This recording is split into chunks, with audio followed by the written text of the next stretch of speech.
Hello guys, welcome to my YouTube channel Sujeet Kumar Stambh classes को। आज फिर से हम नेक्स्ट वीडियो लेकर के आ गए हैं, जो कि यह जो क्लासेज होने वाली है हिस्ट्री क्लासेज वाला होने वाली है। और यह रंजन नहीं सर, बल्कि हिस्ट्री के जो नवीन सर हैं, और बिल्कुल आपको फैक्चुअल चीज़ें बताएंगे जो वास्तविकता है हिस्ट्री में, उन चीज़ों से आपको परिचय करवाएंगे। आज की हिस्ट्री में तो एक से एक थोड़ा चीज़ चेंजिंग कर दी गई है, वास्तविक हिस्ट्री तो खैर नहीं, लेकिन उनके अंदर जो शक्तियाँ हैं वो आपको बताने की कोशिश करेंगे।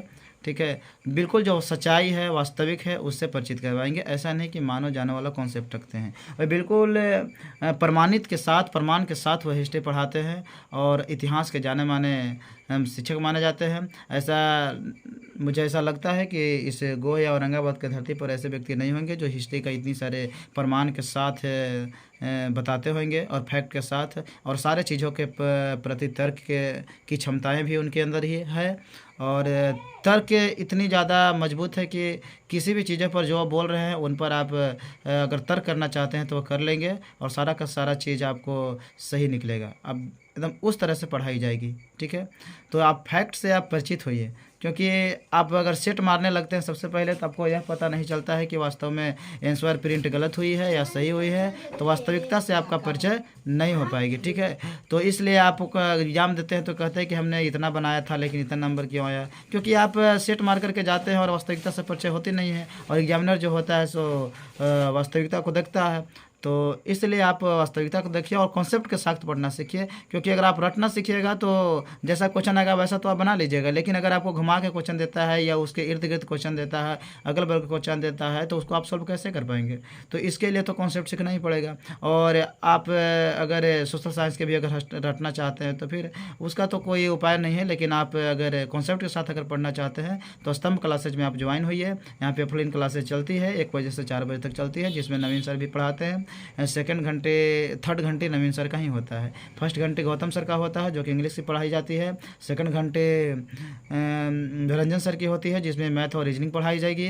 और थर्ड घंटे नवीन सर का होता है जिसमें हिस्ट्री क्लासेज रहेगी, फिर ज्योग्राफी क्लासेज आएगी, फिर पॉलिटी क्लासेज आएगी। मतलब सोशल साइंस का जितना भी क्लासेज होगी वो सारे चीज़ करवाएंगे। ठीक है, और एक एक करके नोट्स भी लिखवाते जाएंगे, और इस तरह से तैयार करवाएंगे जो ऐसा नोट्स कभी आपने न जीवन में देखी होगी और नहीं आप सुनी होंगी। इस टाइप से आप तैयार किया जाएगा। ठीक है, सारा का सारा अपने शब्दों में, और बिल्कुल फैक्चुअल से आप परिचित होंगे, बिल्कुल सच्चाई और वास्तविकता से आपको परिचित आपको होने का मिलेगा। ठीक है ना। तो और जो फोर्थ घंटी होता है वो साइंस का क्लासेज होता है जो मैं स्वयं लेता हूँ। ठीक है, जो जनरल साइंसेस बिल्कुल कॉन्सेप्ट के साथ पढ़ाई जाती है। ऐसा नहीं कि जैसे है वैसे रहने जाता है, क्योंकि मैं स्वयं साइंस का स्टूडेंट हूँ। इंटर मेरा साइंस पार्ट था और स्पेशली मैथ भी था, तो मैं जानता हूँ साइंस का वास्तविकता चीज़ों को मैं परिचित मैं करवाऊँगा, और एक से एक आपको कॉन्सेप्ट मिलेगा टॉपिक वाइज। हमारा ही वीडियो आपको देखने को मिलेगा जल्द ही, 2 महीना के बाद, 1.5-2 महीने के बाद, जब मैं अपने ही घर में स्टूडियो सेंटर जब मैं बना लूँगा, उसके बाद फिर ऑनलाइन क्लासेज बहुत ही अच्छी तरीके से ही मेरा देखने को मिलेगा। ठीक है, बिल्कुल शांति माहौल में आपको मिलेगा देखने के, तो आप बिल्कुल इसी तरह से बेहतरीन तरीके से देख सकते हैं। और मेरी रिसर्च के साथ अब मैं डालूंगा। आप जानते हैं कि मैं 10th क्लास में सोशल साइंस ही पढ़ाता हूं, क्योंकि मेरा सोशल साइंस से बहुत इंटरेस्ट है, और मैं नवीन सर के द्वारा भी मैं पढ़ा हूं, तो मुझे यकीन है। और मैं पॉलिटी, इकनॉमिक्स जो भी है, सिविक्स जिसको बोलते हैं, और इकनॉमिक्स और ज्योग्राफी, इन चीज़ों का मैं ज़्यादा जानता हूँ। ठीक है, हिस्ट्री की उतना न है, फिर भी जो उतना है उतना मैं जानता हूँ, और नवीन सर के द्वारा मैं पढ़ाया गया हूँ, तो और मैं सीखने की कोशिश करता हूँ। तो आप देख सकते हैं, और साइंस की क्लासेज आप देख लीजिएगा, किसी प्रकार की कोई दिक्कत नहीं होगी तो मेरे के द्वारा। लेकिन अभी जो पढ़ाई जा रही है नवीन सर के द्वारा हिस्ट्री पढ़ाई जाएगी। ठीक है, तो आप देख सकते हैं। आप वीडियो में फ़िलहाल आप बने रहिए। ठीक है, बहुत बेहतरीन क्लासेज है। ठीक है, आज की क्लासेज जो है से संध्या सभ्यता है, और उसके बाद फिर अगले जो लेक्चर होगी वह होगा वैदिक जो सभ्यता है उसके बारे में होगी। सारा चीज़ बताया जाएगी, उत्तर वैदिक काल क्या है और पूर्व वैदिक, सारा चीज़ एक चीज़ बात बताई जाएगी क्या है। ठीक है ना। तो और उसके बाद फिर नोट्स भी लिखवाया जाएगा। ऐसा नहीं कि लेक्चर दे रहे हैं केवल तो लेक्चर ही होगा, नोट्स भी लिखवाई जाएगी। ठीक है ना, अच्छे बेहतरीन तरीके से। और सारा का सारा टेस्ट टाइपिंग करवा के लिया जाएगा, क्योंकि स्तंभ क्लासेज में सारी चीज़ व्यवस्था है। टाइपिंग करने वाले भी हैं, तो टाइपिंग करवा के बहुत बेहतरीन तरीके से अच्छे अच्छे क्वेश्चन को सिलेक्ट कर दिया जाएगा कि डायरेक्ट एग्जाम में टकराएगा। ऐसा नहीं कि किसी के द्वारा बनाया गया सेट को ऐसे ही मरवा दिया जाएगा, नहीं, ऐसा नहीं। बिल्कुल सिलेक्ट करके क्वेश्चन को दिया जाएगा, बिल्कुल टाइपिंग करवा के मेहनत के साथ दी जाती है। ठीक है ना। क्योंकि जो भी हम लोग करते हैं बिल्कुल शिद्दत के साथ करते हैं। ठीक है, तो अब देखना ना भूलेंगे। अभी फ़िलहाल वीडियो से बने रहिए, और अगर इस चैनल पर नए आए हैं तो शायद लाइक कर दीजिएगा, सब्सक्राइब कर दीजिएगा और शेयर भी कर दीजिएगा, ताकि अन्य बच्चे भी देख सकें। और वीडियो कैसा लगता है आप कमेंट करके बताएंगे कि कैसा है और किस तरह की वीडियो और चाहिए और क्या जानने की कोशिश आप करते हैं, अब देखिएगा। ठीक है, तो देखिए वीडियो। तो सैंधव सभ्यता और उसके बाद से एक जमाने में आम तौर पर लोग समझते थे कि भारत की सबसे पुरानी सभ्यता आर्यों द्वारा निर्मित वैदिक सभ्यता है। लेकिन उसी समय पाकिस्तान के आज के लड़काना जिला जो है, उस क्षेत्र में ईस्ट इंडिया कंपनी को, ब्रिटिश सरकार को रेलवे लाइन बिछाने की जरूरत पड़ी। लेकिन रेलवे लाइन बिछाने के लिए जो कंक्रीट चाहिए था वो उपलब्ध नहीं था। वहां के कुछ लोग ईंटों की खोज कर रहे थे। इसी बीच सरकार के सिपाहियों को कुछ टीला नुमा जगह नजर आया। जब उस टीले को खोदा तो उसमें कुछ पक्की ईंटों पर नजर आई। कुछ ईंटें निकालने के बाद महसूस हुआ कि इस टीले के नीचे इधर से थोड़ा पहले कोई बस्ती के अवशेष दबे हुए। बात आई गई हो गई, लेकिन आर्कियोलॉजिकल डिपार्टमेंट, पुरातात्विक विभाग के पास जब ये बातें आई तब उन्होंने उस टीले की अनुसंधान की जिम्मेवारी दयाराम साहनी को सौंपा। 1921 में दयाराम साहनी ने पहली बार उस टीले की खुदाई की।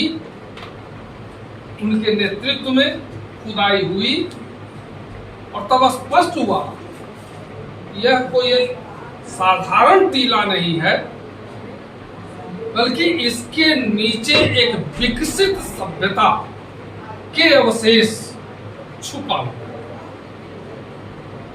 विस्तार से जब उसकी खुदाई शुरू हुई तो वो सारे अवशेष परत दर परत निकलते चले गए।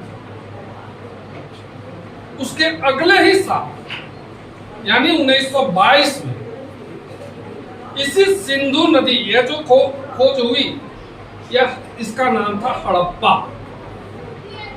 हड़प्पा जगह पर एक खोज हुई 1921 में। लेकिन अगले ही साल 1922 में आर.डी. बनर्जी के नेतृत्व में, राखाल दास बनर्जी के नेतृत्व में मोहनजोदड़ो, जो वहां से तकरीबन 500 किलोमीटर की दूरी पर है हड़प्पा से, उस जगह पर भी पता चला कोई अवशेष। तो राखाल दास बनर्जी ने वहां खुदाई की।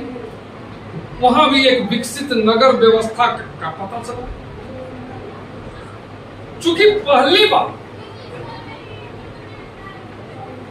हड़प्पा नामक नगर की खोज हुई, हड़प्पा नामक नगर की खुदाई हुई, इसलिए हड़प्पा के बाद मोहनजोदड़ो, चहुंदड़ो, लोथल, कालीबंगा वगैरह वगैरह जिन नगरों की खुदाइयां हुई और वे उनके अवशेष बाहर आए, इस पूरे सभ्यता का नाम हड़प्पा सभ्यता रखा, क्योंकि सबसे पहले इस सभ्यता में हड़प्पा नगर की खुदाई हुई। तो पुरातात्विक टर्मिनोलॉजी में जिस स्थान या जिस नगर या जिस गांव की खुदाई होती है, उसी के नाम पर उस पूरे क्षेत्र का नामकरण कर दिया जाए। इसलिए इस सभ्यता का पहला नाम है हड़प्पा सभ्यता। लेकिन 1922 के बाद जब आगे खुदाइयां हुई मोहनजोदड़ो और अन्य नगरों की, तो मालूम हुआ कि नहीं, यह सभ्यता तो सिंधु नदी और उसके सहायक नदियों की तराई में ज्यादा बसी हुई है, ये हड़प्पा तक ही सीमित नहीं है। और तब इस सभ्यता का दूसरा नाम पड़ा सिंधु घाटी की सभ्यता। लेकिन आज की तारीख में 1000 के लगभग साइट्स सिंधु घाटी सभ्यता से संबंधित प्रकाश में आए हैं। इसका फैलाव उत्तर में जम्मू से लेकर के दक्षिण में महाराष्ट्र के दायमाबाद तक और पश्चिमी मेरठ से लेकर के बलूचिस्तान तक विस्तृत यह सभ्यता। एक तरह से एक त्रिभुजाकार आकृति में इस सभ्यता का फैलाव था और इसका क्षेत्रफल जो निकला है लगभग 12,99,800 वर्ग किलोमीटर में आता है। स्पष्ट हो गया कि न तो यह सभ्यता हड़प्पा तक सीमित थी, न यह सिंधु घाटी तक सीमित थी, बल्कि इसका विस्तार काफी बड़े क्षेत्रों में था। लेकिन इन सारे नगरों की विशेषताएं वही थी जो सिंधु घाटी या हड़प्पा नगर की थी। इसलिए अब इसके साथ नाम जो पड़ा है वो है सैंधव सभ्यता। 3 नाम इस सभ्यता के साथ, हड़प्पा सभ्यता, सिंधु घाटी की सभ्यता और अब सैंधव सभ्यता। सबसे बड़ा सैंधव सभ्यता हो गया है ही। और बड़ा क्या है, अलग है, वैदिक सभ्यता से बहुत अलग है। यह एक नगरीय व्यवस्था, नगरीय सभ्यता थी। यानी जितने भी साइट्स सामने आए खुदाई में, ये सब शहरी नगर थे, शहरी व्यवस्थाएं थी।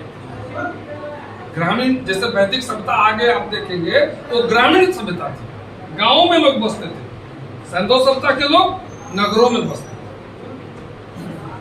आगे जब इस सभ्यता का धीरे धीरे खुदाई, एक चीज और जान लीजिए आप कि जो खुदाई होती है वो 2 तरह से होती है। एक होता है लंबवत, लंबवत मतलब खड़े, और एक होता है क्षैतिज। क्षैतिज खुदाई बहुत खर्चीला होती है, बहुत खर्चीला। इसलिए इसकी इस आधार पर या इस तरह से खुदाई नहीं होती, ज्यादा खुदाई लंबवत होती, ऊपर से नीचे तक। और खुदाई में खर्चीला क्यों पड़ता है? क्योंकि खुदाई में यहाँ गईता और कुदारी बेलचा नहीं चलता है, ब्रश से सफाई होती है। डर यह रहता है कि कुदाल चलाएंगे, गईता चलाएंगे तो अंदर का जो अवशेष है, मान लीजिए कोई बर्तन है, कोई मूर्ति है, वो टूट सकता है, तो फिर आगे का प्रमाण हमको नहीं मिलता। इसलिए उस सारी सभ्यता, ये सारी चीजों की जो सफाई की जाती है वो ब्रश से की जाती है। अब सोचिए कि मान लीजिए कि इसी जगह पर हम नीचे की ओर जा रहे हैं खुदाई करते हुए और ब्रश से खोदते हुए जा रहे हैं, कितना दिन में खोदते? ब्रश से कैसे खोदा? हर एक चीज साइंटिफिक ढंग से होता है। लेकिन लंबवत खुदाई से हमें फायदा मिलता है कि यहाँ जो सभ्यता थी क्या एक रूप थी, एक बार की बसी हुई सभ्यता थी, या इसमें जैसे सैंधव सभ्यता में, हड़प्पा मोहनजोदड़ो में 7 तह मिले, यानी कि यह नगर 7 बार ध्वस्त हुआ और 7 बार निर्मित हुआ। 7 एक लंबवत खुदाई करने का ही हमको एक रिजल्ट मिलता है, ये प्रमाण मिल जाता है। मान लीजिए कोई सभ्यता आज ध्वस्त हो गई, उसके बाद दूसरी कोई सभ्यता यहाँ पर बसती है, तो जो पहले वाली सभ्यता थी वो ध्वस्त के नीचे छिपी हुई, तो जो प्रमाण हमको मिलेगा वो उस तल के नीचे मिलता है। उसी से पता चलता है कि यहाँ पर 2 बार यह नगर निर्मित हुआ, 3 बार निर्मित हुआ। हम बता रहे थे कि लंबवत खुदाई से एक फायदा यह होता है कि हमको कितने तल से कितने बार यह नगर बसा और उजड़ा। जब अभी तक जो प्रमाण मिलते हैं सिंधु सभ्यता अपने आप में उस काल की अन्य सभ्यताओं से ज्यादा विकसित थी, और जो विशेषताएं इस सभ्यता के साथ थी, चाहे वो बेबीलोनिया की सभ्यता हो, मेसोपोटामिया की सभ्यता हो, या कोई मिस्र वगैरह की सभ्यता हो, कोई सभ्यता इतना ज्यादा विकसित नहीं थी।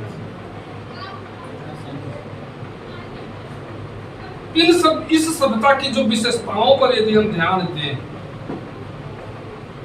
जैसे यह पहली सभ्यता है जहां पक्की ईंटों का प्रयोग,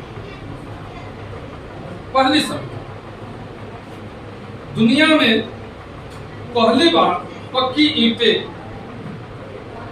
आग में पकाई हुई पहली बार इसी सभ्यता में प्रयुक्त हुई। सेकंड अर्बनाइजेशन या द्वितीय नगरीकरण 6वीं शताब्दी ईसा पूर्व में होता है, तब यहाँ फिर पक्की ईंटें आती है, मेहराबदार कुआं आता है। लेकिन सिंधु सभ्यता में, यानी यह जो सभ्यता है करीब करीब 2500 ईसा पूर्व से 1750 ईसा पूर्व तक है। इस सभ्यता का जो काल है 2500 ईसा पूर्व से 1750 ईसा पूर्व। और इसी काल में हम पक्की ईंटें देखते हैं। साथ साथ यहाँ के लोगों को लिपि की जानकारी थी, स्क्रिप्ट लिखने की कला ये जानते थे। ये अलग बात है कि उस कला को अभी तक हम पढ़ नहीं पाए। तकरीबन 400 इनकी मुहरें मिली, सेल खड़ी, एक पत्थर होता है, उसी पत्थर से ये मुहर बनाते थे। उस पर कुछ आकृति भी है, और उन आकृतियों के बगल में या नीचे कुछ लिपि में लिखा हुआ है। कौन सी भाषा है, क्या लिखा हुआ है, अभी तक पढ़ने में सफलता नहीं हुई, क्योंकि यह जो लिपि है पिक्टोग्राफिक, इस तरह से। अब इसका मतलब क्या है, अभी तक दुनिया के विद्वान लगे हुए हैं, लेकिन सफलता नहीं हुई। कुछ कहते हैं कि यह संस्कृत का आदि रूप है, कुछ कहते हैं कि यह द्रविड़ लिपि है, कुछ मेसोपोटामियाई लिपि करते हैं, लेकिन स्पष्ट रूप से अभी तक सफलता नहीं मिली। साथ साथ यह पहली सभ्यता है जहां साफ सफाई पर विशेष ध्यान दिया गया। बहुत मार्केबल बात है। इस सभ्यता में जो नगर, जो मकान बने हुए हैं, बड़ा वैज्ञानिक ढंग से कैसे उन्होंने उस काल में सोचा, एकदम पहले जाता है। अब इस लाइन में जितने मकान बने हुए हैं,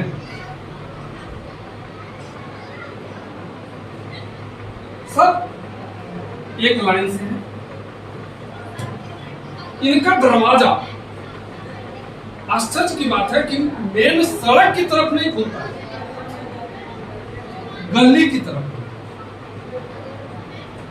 इसके पीछे उनका क्या मकसद था बताना मुश्किल है, लेकिन उससे भी ज्यादा आश्चर्य की बात है कि एक का दरवाजा यदि गली की तरफ खुल रहा है, तो ये सारे मकान के दरवाजे गली की तरफ।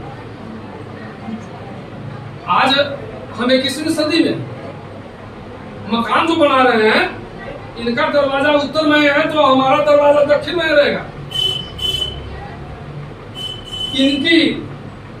इनके मकान की कुछ अलग डिजाइन है तो हमारे मकान का डिजाइन अलग रहेगा, है ना बात। बेतरतीब ढंग से हम बना रहे हैं। उस काल के लोगों ने कितना प्लानिंग वे में बनाया।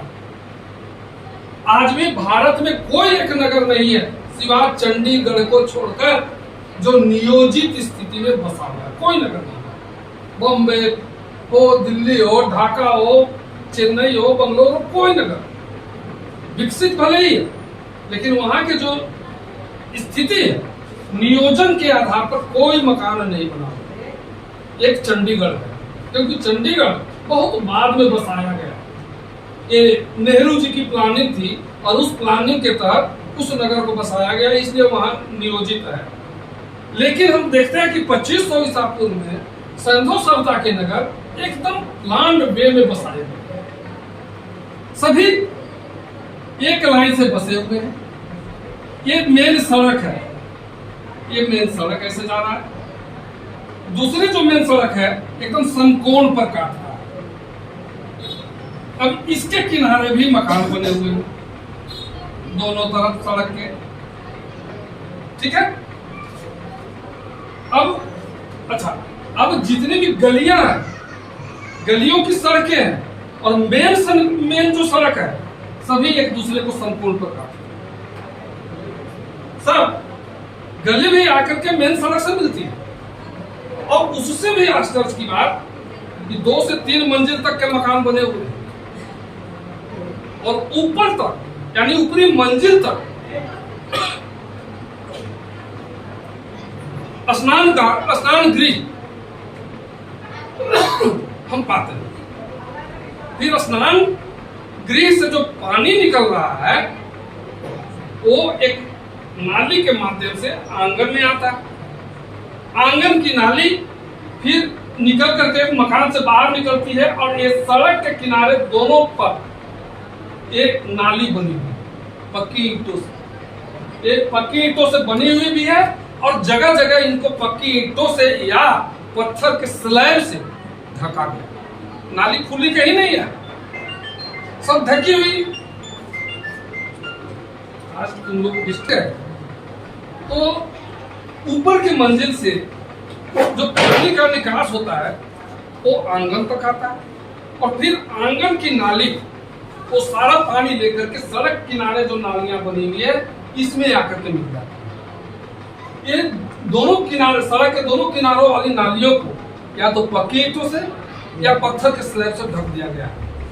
शायद इसके पीछे वो सोच रहे होंगे कि बाहर का कोई गंदगी, धूल वगैरह नाली में न, इसलिए इसको ढक दिया गया। और जगह जगह पर जैसे आज भी हम लोग नाली में मेन होल बनाते हैं, सड़क में भी रहता है, सड़क के किनारे भी होता है, जहां नाली होती है वहां मेन होल रहता है। इसलिए कि नाली के माध्यम से जो भी गंदगी आ रही है पानी के साथ वो आकर के मेन हॉल में जमा होता रहे। यहाँ के बाद जो पानी निकले, ये नाली से आकर तो पानी निकल जाएगा लेकिन गंदगी यहाँ जमा होता है। ये व्यवस्था दुनिया की किसी सभ्यता में नहीं। इतनी अच्छी साफ सफाई पर विशेष ध्यान दिया गया। आप कह सकते हैं कि हो न हो नगर पालिका की तर्ज पर कोई वहां प्रशासनिक व्यवस्था होगी जो इस सारी चीजों की देख रेख करती है। अदरवाइज ऐसे संभव नहीं, किसी भी लोग के लिए ऐसे संभव नहीं हो सकता। अब हम दूसरे साइड पर चलते, इनका जो शिल्प है वो बड़ी उत्तम कोटि। यहाँ की खुदाई में हमें जैसे मोहनजोदड़ो सूती कपड़ा मिला, कपड़ा के टुकड़ा और बहुत सारे मिट्टी के बर्तनों पर कपड़े की छाप मिली। हम कह सकते हैं कि इस सभ्यता के लोग सूती ऊनी जैसे कपड़ों का प्रयोग करते थे और धागे के लिए, कताई के लिए तकली का प्रयोग करते। तकली देखा है आप लोगों ने? देखा है? तुम लोग देखे हो तकली? नहीं देखा? तकली हम लोग बचपन में देखे हैं, इसलिए देखे हैं कि हमारे जो पंडित जी थे गांव के, वो जनेऊ जो देते थे लोगों को तो ऐसे करके वो बांटते थे। रुई लिए हुए रहते थे एक हाथ में और रुई से धागा बनाते थे पहले। तो जो धागा बनता था वो तकली से रुई जुड़ा हुआ रहता था, ऐसे करके तकली को नचाते थे, तकली नाचते रहता था और इसी से रुई को पतला पतला करके निकालते जाते थे और वो खाते जाता था और धागा बनता चला जाता था। इसको तकली का। अब तो ये आप लोग तो बहुत कुछ नहीं देखे हैं, बैल देखा है आप लोग? हाँ बैल देखे हैं। हल देखा है? हाँ, हाँ, देखे ये सब देखा है। शायद आने वाले 10 साल के बाद जो नई पीढ़ी आएगी उसको नहीं मालूम रहेगा कि बैल कैसा होता है, हल हेंगा वगैरह जुआट कैसा होता है। हाँ, हल हेंगा वही शादी ब्याह में मड़वा में जो गाड़ा जाता है, वो तुम लोग ये भी नहीं जानते हो कि हल ही और हेंगा क्यों गाड़ा जाता है? किसान क्यों गाड़ा जाता है जानते हो? हमने कहा था ना कि कभी तार्किक बनो, तर्क करना सीखो, कोई चीज देखो वहां तर्क करो। जानकारी ही नहीं होगी तो बताएगा कहाँ से? मानो जानो वो जानेगा तब तो, जब वैदिक सभ्यता हम बताएंगे उसमें हम तुमको बताएंगे ये कहाँ से आया, ये परंपरा चली आ रही है हम आर्यों के बीच। ये परंपरा, उस परंपरा को ढोते हम चले जा रहे हैं और आंख मूंद के ढोते चले जा रहे हैं। कभी नहीं हम जानने की कोशिश किए कि मंडप में हम क्यों ऐसा करते हैं, कभी नहीं ये जानने की कोशिश करते। कुछ दिन पहले था, आज से 20-30-40 साल पहले था, उत्तरी बिहार के लोग माने गंगा के उस पार के लोग इस पार आकर के नहीं मरना चाहते थे। सब दिन रहता था यहाँ, और जब वो मरणासन होता था ना, समझता था कि अब हमारा अंतिम समय, तो भाग करके जाता था अपने उत्तरी बिहार। क्यों? इधर मरेंगे तुम न रहकर, उधर मरेंगे तुम। ऐसा भी क्यों हुआ? इसके पीछे क्या तर्क था ये भी वैदिक काल में ही पता है। संता पर ही लौटे तो कपड़ा बुनने की जानकारी इनको थी, कपड़ा प्रयोग कर रहे थे, सूती कपड़ा का प्रमाण। मिट्टी के बर्तन बहुतायत से मिले और आग में पकाए हुए बर्तन है। साथ साथ जैसा कि हमने कहा, मुहर उनकी शिल्प कला के उत्तम नमूने। इतनी खूबसूरती से इन्होंने मुहरों को बनाया जो लाजवाब। मनका जानते हो क्या होता है? माला देखे हो? देखे हो? माला में जो दाना होता है वही मनका। कभी एक कबीर का दोहा सुने हो? कर का मन का छाड़ दे, मनका फेर, सुनिए। है कुछ मतलब नहीं, वो जो जितने दाने हैं सब मनका ही कहलाते हैं। और यह मनका बनाने की जानकारी उनको थी, और इसके कारखाने, इसके दुकान कालीबंगा से मिले। राजस्थान में कालीबंगा। चूड़ियां जो आज महिलाएं प्रयोग कर रही हैं, चूड़ियां बनाने की कला कालीबंगा से मिली है। आप जो श्रृंगार आज करते हैं, काजल लगाती हैं, एक शीशी में काजल मिला। घड़ी के जमाना 2500 ईसा पूर्व की बात हम कर रहे हैं, यानी आज से 4500 वर्ष पहले उस काल के लोग इन सारी चीजों का प्रयोग कर रहे थे, जो बाद में आज जो लोग आए इनको जानकारी नहीं थी, लेकिन संतो संस्था के लोगों को जानकारी थी। ये सारी चीजें यहाँ के लोग प्रयोग कर रहे थे। अब शिल्प कला से तो स्पष्ट हो गया कि इनके शिल्प कितना उन्नत है। सबसे बड़ी बात, मोहनजोदड़ो से जो नर्तकी का एक मिली है, नर्तकी की मूर्ति, और ये कांसे की बनी हुई। इस मूर्ति में एक कंगन, जो बाह में कंगन पहने हुए है, और थोड़ा सा अलंकरण के अलावे पूरा शरीर निर्वस्त्र, पूरा शरीर निर्वस्त्र। लेकिन अति उत्तम, जो कला विशेषज्ञ है उनके अनुसार यह अति उत्तम शिल्प कला के नमूने। नाव बनाने की इनको जानकारी थी, जो आधुनिक नाव हम देख रहे हैं, इसकी जानकारी थी। क्योंकि इस काल के लोग, इस सभ्यता के लोग बाहर की सभ्यता से व्यापारिक रिश्ता रखे हुए थे, व्यापार करते थे, और यह व्यापार जल मार्ग से होता था, समुद्री मार्ग से होता था। दोनों सभ्यता, मेसोपोटामिया की सभ्यता और यहाँ की सभ्यता का प्रमाण दोनों जगह है। अब आते हैं हम लोग यहाँ कृषि। यहाँ की सभ्यता के लोग या लोगों को कृषि की जानकारी थी, उत्तम जानकारी थी, क्योंकि यहां से हमें चावल, गेहूं, राई, मटर, तिल, तीसी सभी के अवशेष मिले। चावल के अवशेष लोथल से प्राप्त हुआ, लोथल गुजरात में, लोथल से प्राप्त हुआ। साथ साथ कालीबंगा से हल जोतने का प्रमाण मिला है। जो हल चलता है तो उसमें सिरौर करते हैं उसको, जिस रास्ते से हल गया वो गड्ढा हो जाता है, सामने से गड्ढा हो गया तो इस गड्ढे को कहते हैं सिरौर।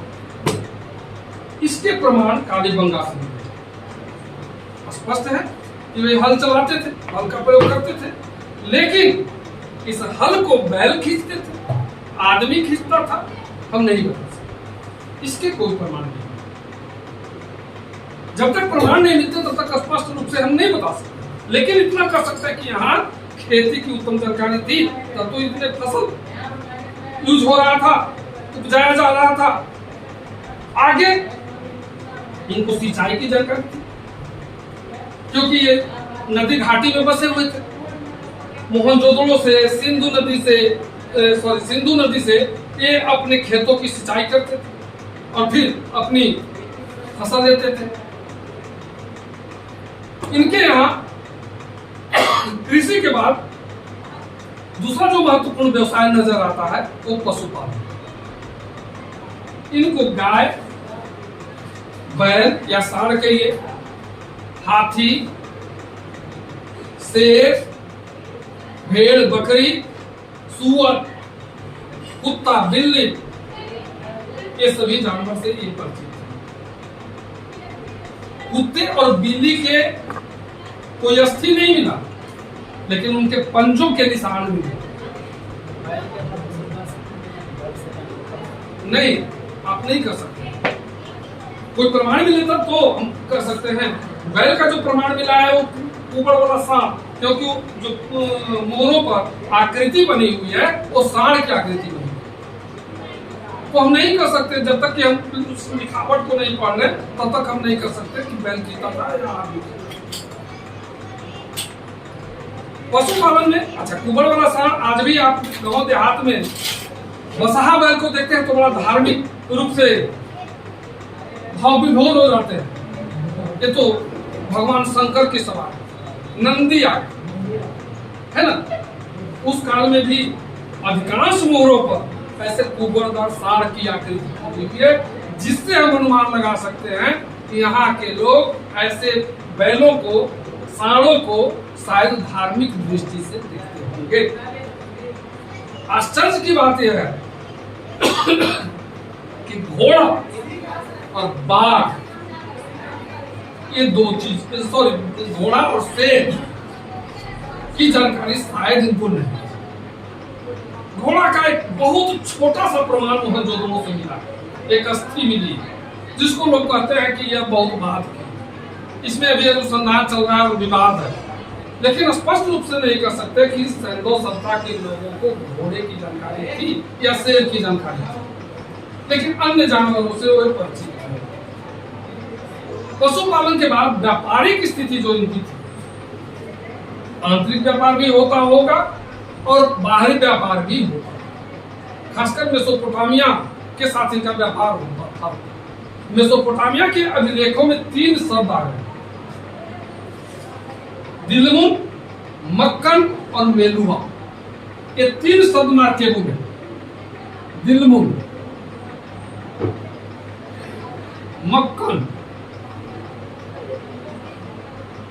और मेलुहा।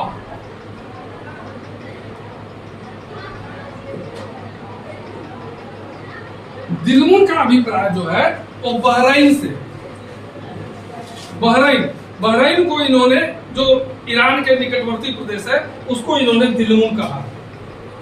मेलुहा संपूर्ण सैंधव क्षेत्र के लिए ये शब्द प्रयोग हुआ और मक्कन शायद पश्चिमी सैंधव नगरें जो थी उसके लिए प्रयोग हुआ। कहने का मतलब कि दिलमूल, मक्कन और बिरुआ सैंधव सभ्यता से संबंधित शब्द है, यानी कि सैंधव सभ्यता की जानकारी, सैंधव नगरों की जानकारी मेसोपोटामिया को कैसे थी, कैसे हुई? यदि जानकारी थी तब तो उनके अभिलेखों में ये शब्द आए, पहली बात। दूसरी बात कि मेसोपोटामिया के कुछ जो बेलनाकार मुहर है वो लोथल से मिला है और लोथल की मुहरें मेसोपोटामिया में मिली। तो स्पष्ट है कि दोनों सभ्यताओं में कोई ना कोई व्यापारिक रिश्ता था, तभी दोनों जगहों की मुहरों का आधार पता था। इस सभ्यता के लोगों को माप की जानकारी थी, तौल की जानकारी थी, कीमत, किसी चीज की कीमत शायद ये आंकते थे। इनको इनके यहाँ जो बाट मिला है 16, 32, 64 इस तरह से गुणनफल में आया, 64, 320 वगैरह वगैरह आगे जितने हैं 16 के गुणनफल में ऐसा। आप तो बहुत बाद में पैदा हुए हैं, हम लोग के बचपन में 16 आने का 1 रुपया होता। तुम लोगों ने 2 पैसा, 3 पैसा, 5 पैसा, 10 पैसा, 20 पैसा देखा? 5 पैसे देखे हैं, हम लोग के समय वो चलता था। 2 पैसे देखे हैं, 2 पैसा देखा है, कहीं मिल जाता होगा गिरा हुआ पुरानिया से। हम लोग के समय 20 पैसा तक चलता था, 1 पैसा से लेकर 20 पैसा तक, और 20 पैसा होता था तांबे का। फिर बाद में 10 पैसा आया एल्यूमिनियम का, 5 पैसा, 2 पैसा, ये सब एल्यूमिनियम का चलता था। धीरे धीरे वो सारे सिक्के बंद होते चले गए। कहने का मतलब कि बहुत बाद तक हमारे यहाँ 16 आने का 1 रुपया माना जाता था। आज हम 100 पैसा का 1 रुपया मानते, लेकिन उस काल में, उस समय, हम लोग के समय में 16 आने का, इसी तरह से 16 के गुणनफल में ये सारी चीजें मिलती हैं सैंधव सभ्यता। यहाँ तांबे के कुछ छड़ मिले हैं जिस पर निशान बने हुए हैं, जो लगता है कि मापना जानते थे। यानी तौल और माप, ये दोनों चीजों की जानकारी इस सभ्यता के लोगों को थी। ठीक है, अब हम आते हैं सामाजिक धार्मिक जीवन। इनका जो समाज था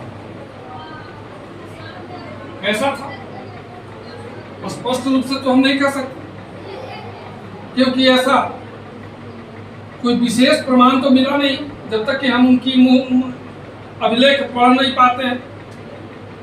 लेकिन अनुमान के आधार पर हम कह सकते हैं कि इनका समाज कैसा था। सैंधव सभ्यता के जो नगर है वे दुर्ग पर है, दुर्ग आधारित और 4 दीवारी से घिरा हुआ। लेकिन उसी के बगल में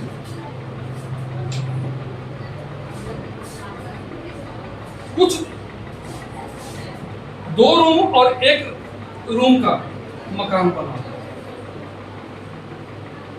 2 रूम और 1 रूम का जो मकान बना हुआ है, उससे हम अनुमान लगा सकते हैं कि शायद यहाँ समाज के गरीब तबका का लोग रहता था, जबकि अमीर या शासक वर्ग के जो लोग रहते थे वो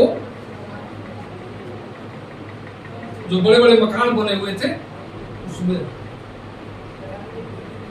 साथ साथ जितनी भी मोहरें मिली सभी पर किसी न किसी रूप में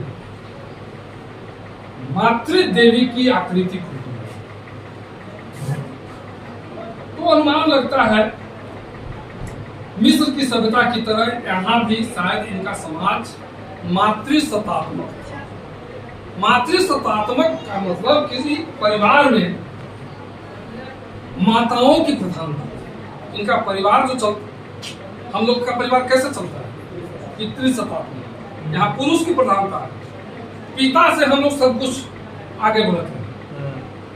लेकिन बहुत सारा समाज है आज भी, चाहे वो आदिवासी समाज हो या दक्षिण भारत का समाज हो, वहाँ मातृसत्तात्मक समाज, माताओं से सब कुछ चलता है। तो तो अनुमान लगता है कि इनका समाज भी मातृसत्तात्मक ही होगा, क्योंकि अधिकांश मोहरों पर माताओं की आकृति खुद ही है। एक आकृति ऐसी भी है कि एक महिला सोई हुई है और उसके नाभि से एक पौधा निकलता हुआ है। अनुमान यह है कि शायद वह पृथ्वी देवी की पूजा करते थे, और जो वो पौधा है यह उत्पादकता का सूचक, यानी अपनी फसल को पैदा करने के लिए लोग देवी की जो धरती माता थी इसको उन्होंने धरती माता मान लिया, इसके लिए एक बजाता मूर्ति बना ली, चित्र बना लिया, और वो पौधा इनकी उपज का सूचक। आगे धार्मिक क्षेत्र में एक ऐसी भी मूर्ति मिली है तो पूरी तरह से ध्यानस्थ है, ध्यान की मुद्रा में पद्मासन में बैठा हुआ है, एक पैर दूसरे पैर पर चढ़ाए हुए बैठा हुआ है। उसके चारों तरफ बाघ, गेंडा, हिरण और भैंसा, ये चारों तरफ जानवर। शायद एक विद्वान जो जॉन मार्शल है वो कहते हैं कि यह आदिकालीन शिव का प्रतीक, जिस शंकर की पूजा आज हम करते हैं उनके साथ में मृग जुड़ा हुआ है। मृगशाला देखते हैं, ये मृगशाला बाद की चीज है, शुरुआती दौर में इनके साथ मृग ही था जुड़ा हुआ। तो मार्शल साहब का कहना है कि शंकर का जो सबसे प्रारंभिक रूप था वही है, यहीं से बाद में चल करके आर्यों ने अपनाया और उसका स्वरूप बदल गया है। लेकिन फिर भी हम कह नहीं सकते निश्चित रूप से कि क्या इस सभ्यता में एक चीज और पर केवल है। आज जो हमारा समाज, हिंदू समाज, लिंग पूजा करता है शंकर के रूप में, कहीं शंकर की मूर्ति की पूजा होती है, कहीं लिंग की पूजा होती है, और बड़े बड़े मंदिर यहाँ बने हुए हैं। यहाँ लिंग की भी मूर्ति मिली है, अवशेष मिला है। इस सभ्यता में बाद के दिनों में जब आर्य लोग आए और इनके साथ संपर्क हुआ इन अनार्यों से, सिंधु सभ्यता के लोगों से, तो उनके रहन सहन, धार्मिक विश्वासों को भी आर्य लोगों ने अपनाया, उसमें यह लिंग पूजा है। वहीं से चलिए अनार्यों के पूजा पाठ था और हम आर्य हैं, वहां से इसको लिया गया। लेकिन इसको भी बाद में, बहुत बाद में चल करके हमारे ग्रंथों में स्थान दिया गया। और जब धार्मिक ग्रंथों को पढ़ेंगे ना तो शिव, भगवान शिव को आर्यों ने जो अपनाया, कैसे अपनाया, क्यों अपनाया, इसकी एक हालांकि अलग कहानी कभी हम बताएंगे। सच्चाई तो यह है कि आर्यों का समाज इसको एक्सेप्ट करने के लिए तैयार नहीं, इस अनार्य देवता को एक्सेप्ट करने के लिए कभी तैयार नहीं। पौराणिक काल में आकर के शिव को महत्वपूर्ण स्थान प्रदान किया। जब पुराणों की रचना, तब पुराण काल से पहले यदि आप जाएं तो शिव का कोई विशेष महत्व नहीं। हाँ, ऋषि मुनियों के जो पत्नियां होती थी वो शिव को देख करके बड़ा उत्तेजित हो जाते थे, और जो कहानी आती है और उसका परिणाम यह होता है कि ऋषि मुनि लाठी लेकर के शंकर के पीछे दौड़ते थे मारने के। लेकिन जब देख लिया कि और कोई महिलाओं के सामने तो हाथ में झुक जाता है, ऋषि मुनि भी झुक, उनकी पत्नी है और वही शंकर को अपनाना चाहते, कितना भी शंकर को विरोध करते, इन्होंने भी अंत में मटिया दिया। शंकर आ गए हमारे धर्म में और फिर इनको महत्वपूर्ण स्थान मिल गया। कभी आप मार्क नहीं करके देखेंगे, जितनी भी पौराणिक कहानियां हैं, जितनी शंकर हमेशा राक्षसों का साइड दिया। देखा, कभी ध्यान दिया? राक्षस जितना है आराधना करेगा, तपस्या करेगा तो शंकर, और शंकर उसी को वरदान भी देते हैं। बाद में ये देवताओं के लिए बड़ा संकट की स्थिति हो जाती है, और तपस्या देती है शंकर, तो अब कैसे इसका मुकाबला किया जाए? खैर किसी तरह से उसका काट निकाला जाता था, और तब उस राक्षस को मारा जाता था। लेकिन एक बार की तो घटना थी नहीं, चाहे कोई सूर हो, वृत्रासुर हो, महिषासुर हो, भस्मासुर हो, या लंका का रावण हो, इस सब के सब आखिर शंकर को ही क्यों तपस्या करता था? विष्णु थे, वरुण थे, अग्नि थे, ये किसी की ये लोग तपस्या नहीं करता, शंकर को ही। ठीक है, सती की कहानी जानते हो तुम लोग? पार्वती सती सुने हो? आज जितने प्रसिद्ध देवियां हैं, 52 शक्तिपीठ माना जाता है, कामाख्या से लेकर के और उधर जम्मू के क्या नाम है उनका, हर साल लोग जाता है वैष्णो देवी। वहां कौन देवी है? वैष्णो देवी तो है उनका। अच्छा, इधर विंध्याचल, उधर चले जाए मैहर, शारदा देवी है मैहर में, पटना में पटन देवी है, आरा में अरण्य देवी है। जितने भी ये 52 शक्तिपीठ हैं, ये शक्ति के ही टुकड़े टुकड़े जहाँ दिए थे उसी पर बनते हैं। ये पौराणिक कहानी है कि हम बोल रहे हैं, इसका मतलब कोई ऐतिहासिक साक्ष्य है ऐसा नहीं, पौराणिक कहानी। अच्छा, कहानी कहे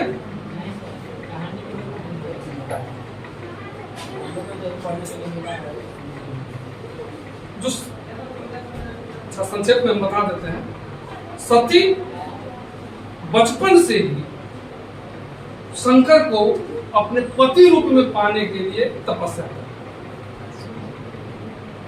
एक दिन शंकर खुश हो गए उसकी तपस्या से, उसको वरदान मांगने के लिए कहा। सती ने कहा कि हम तो आप ही को अपना पति के रूप में पाने के लिए तपस्या किए थे, अब आप हमसे शादी कर लीजिए। शंकर भी मजबूर हो, जब वर मांगने के लिए कहा तो वर दिया। सती, घर में झगड़ा हो गया। सती के जो पिताजी थे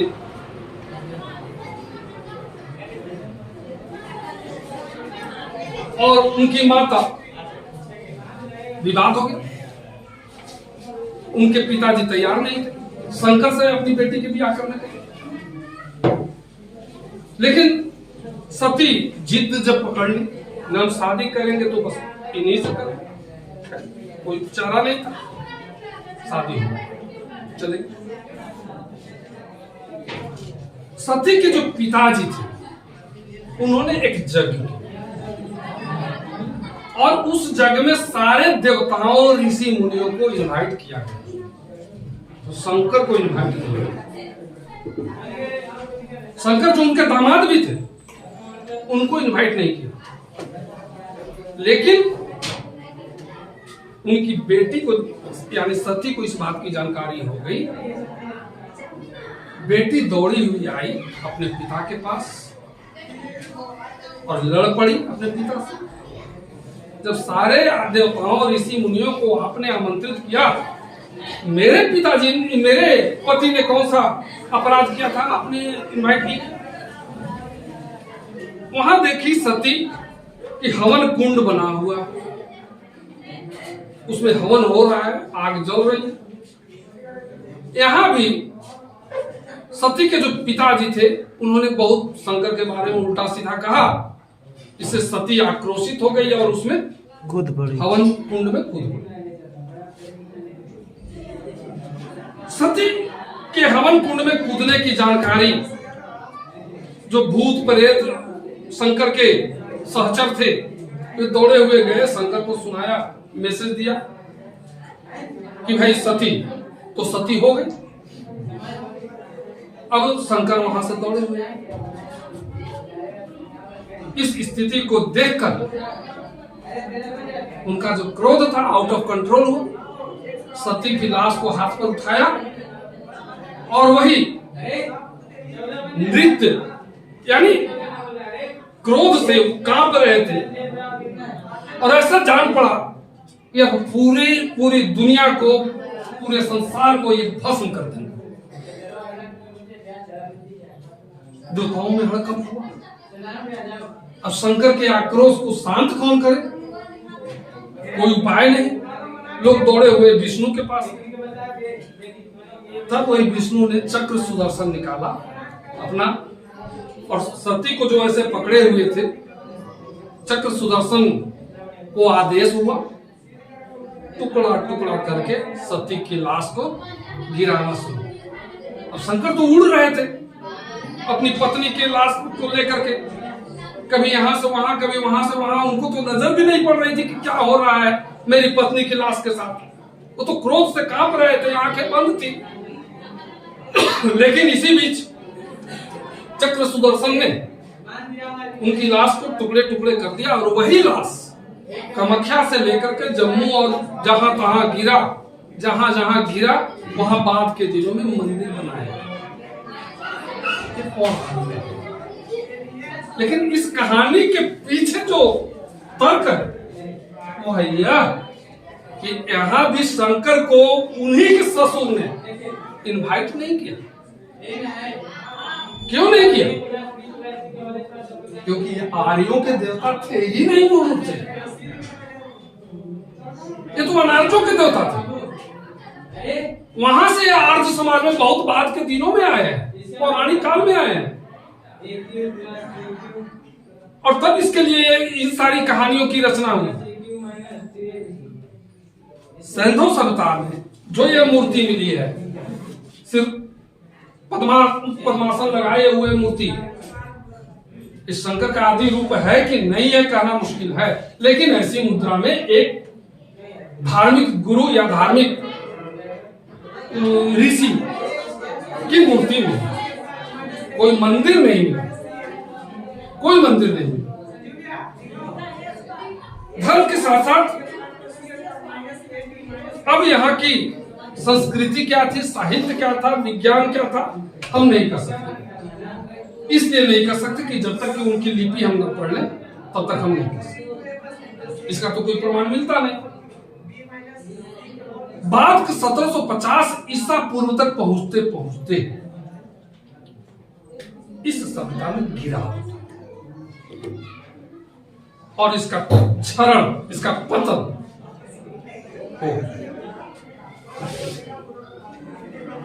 पतन के पीछे बहुत सारे तर्क दिए जाते हैं, कारण दिए जाते हैं। एक कारण कि इस सभ्यता के लोगों ने अपने रहन सहन या आदतों में कोई परिवर्तन नहीं किया। सर्वाइवल ऑफ द फाइटेस्ट, आपने सुना होगा, विज्ञान का एक महत्वपूर्ण लाइन है।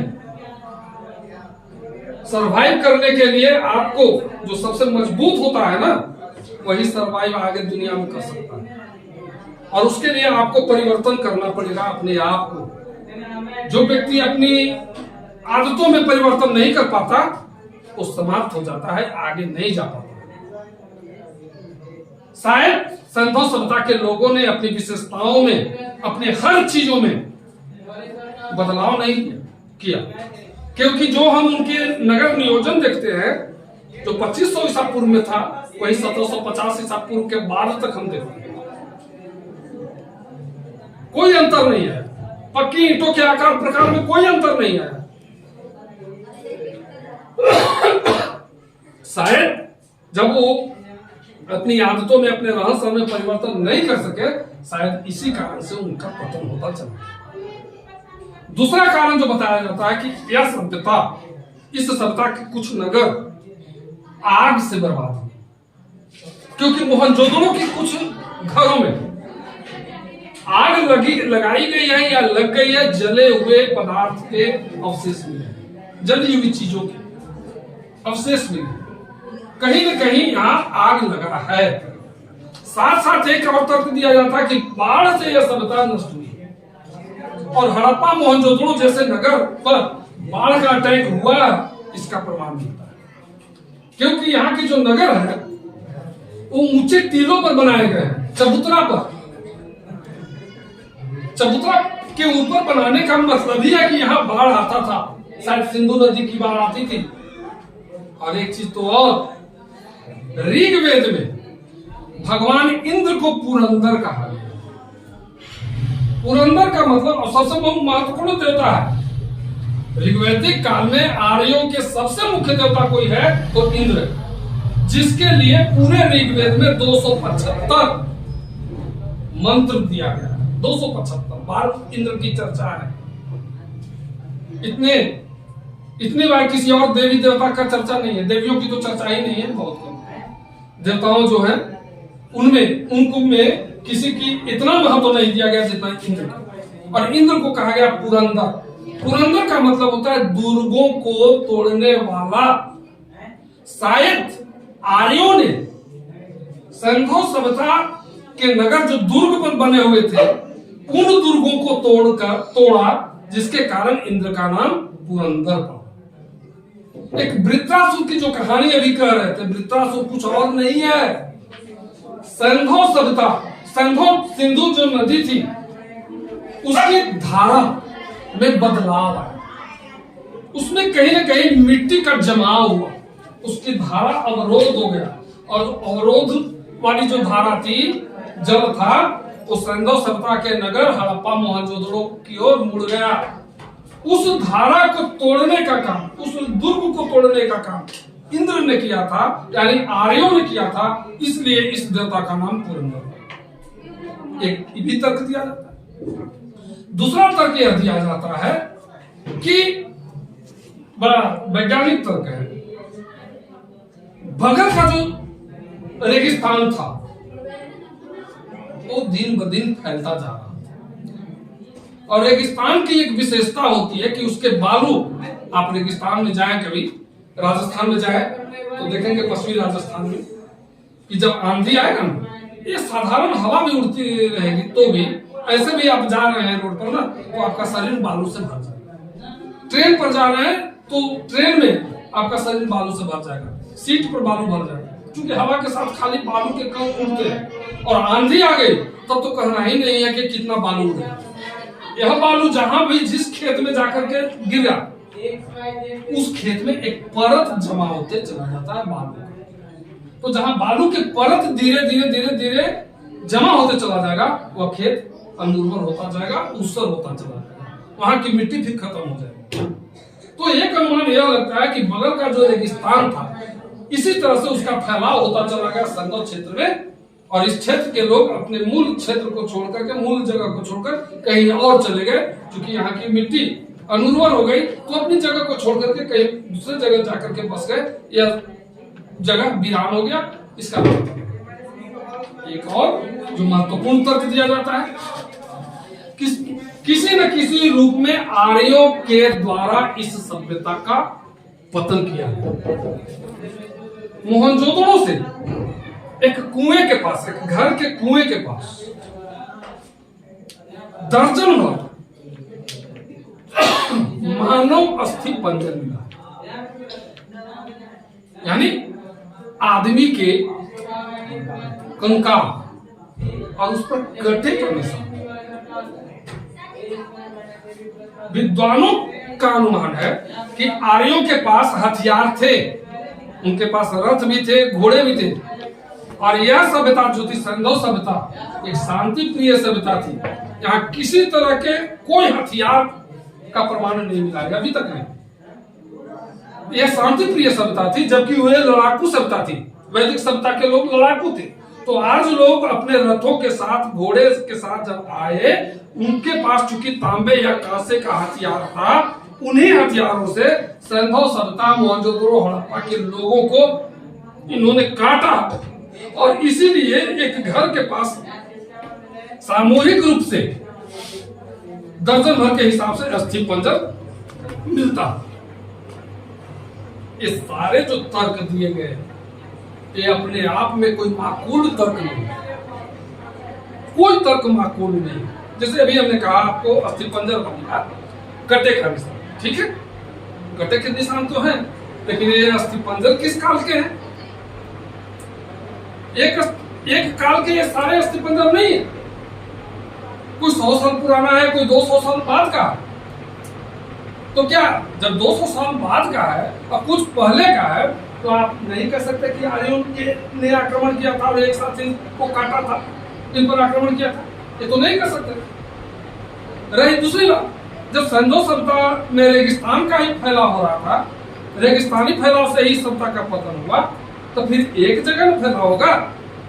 जम्मू से लेकर के और महाराष्ट्र के दामाबाद तक जब इस सभ्यता फैली हुई थी, यहाँ तक तो रेगिस्तान नहीं फैला हुआ था, फिर उनका कैसे पतन हुआ?